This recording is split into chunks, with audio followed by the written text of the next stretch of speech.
We are all inherently good. We're born with the capacity for love, for compassion, for kindness, for generosity, for courage, for self-control. And yet we live in a world that often encourages us to be selfish, to be fearful, to be unkind.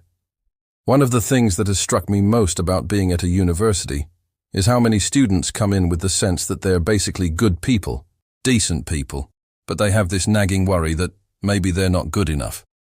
They haven't done enough good things, or maybe they've done too many bad things. It's possible to spend one's whole life worrying about whether or not one is a good person. And if you think about it, isn't that kind of the point of what we're doing here?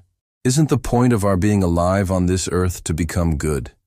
The great news is that according to ancient Greek thought, according to Aristotle, we can become good. We can become virtuous. He gives us a path. In fact, he gives us 12 paths. And those paths are spelled out in a very famous and influential work called Nicomachean Ethics. Nicomachean Ethics, where Nicomachean refers to Aristotle's son, his dear little boy, Nicomachus. And ethics comes from ethos, which means character. So ethics means character. And so the Nicomachean Ethics is about how to develop good character. It's about becoming a good person. So what does Aristotle say? Well, according to Aristotle, there are 12 virtues that we can embrace.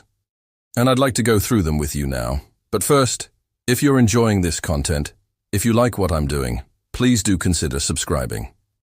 Subscribe and join the growing community of learners who are embracing virtue every day. Let's start with the virtue of wisdom. Wisdom is the ability to see clearly, to understand what's really going on, to perceive reality accurately. It's also the ability to use that understanding to make sound judgments, to make good decisions. Number 2 is courage. Courage is the ability to do what needs to be done even in the face of fear. It's the ability to confront danger, to stand up for what's right, to persevere in the face of difficulty. Then we have the virtue of temperance or moderation. Temperance is the ability to control oneself, to avoid excess, to find the middle ground between too much and too little. Next is justice. Justice is the ability to treat others fairly, to uphold the law, to act in accordance with what's right and just. Then we have the virtue of liberality or generosity. It's the ability to give without being asked, to share what we have with others, to be generous with our time, our resources, our love. Next is magnanimity, which is the ability to be ambitious for worthy goals, to strive for excellence, to aim high. Then we have patience, which is the ability to endure hardship without complaint, to persevere in the face of adversity, to be steadfast and calm. Next is the virtue of friendliness or good humor.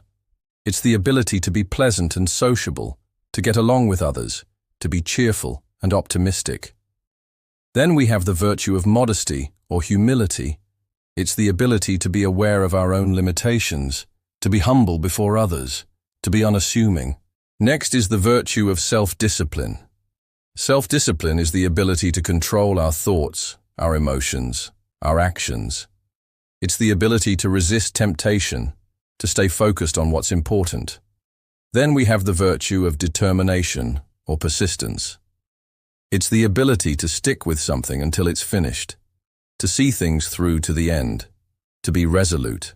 Next is the virtue of faith. Faith is the ability to trust in something or someone, to believe in the unseen, to have hope. And finally, the last of the 12 virtues is the virtue of love. Love is the ability to care for others deeply, to feel compassion and empathy, to act with kindness and generosity. These 12 virtues, these 12 paths to becoming good, were identified by Aristotle over 2,000 years ago. And yet they remain as relevant today as the day he first wrote them down. In a world that often feels dark and hopeless, it can be easy to lose sight of what really matters. But the 12 virtues offer us a roadmap to becoming the best versions of ourselves.